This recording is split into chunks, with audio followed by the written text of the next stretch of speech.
skip the first 7 chains from the hook. Yarn over 3 times and insert your hook in the 8th chain.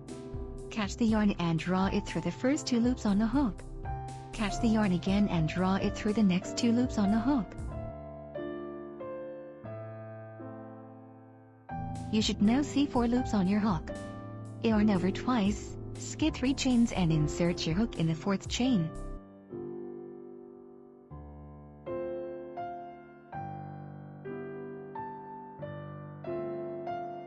Work half closed treble crochet. Catch the yarn and draw it through the first 2 loops on the hook.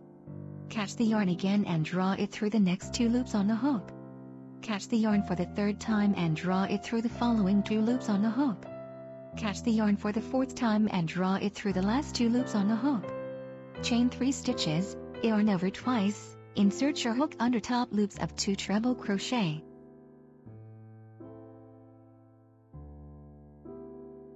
Work treble crochet.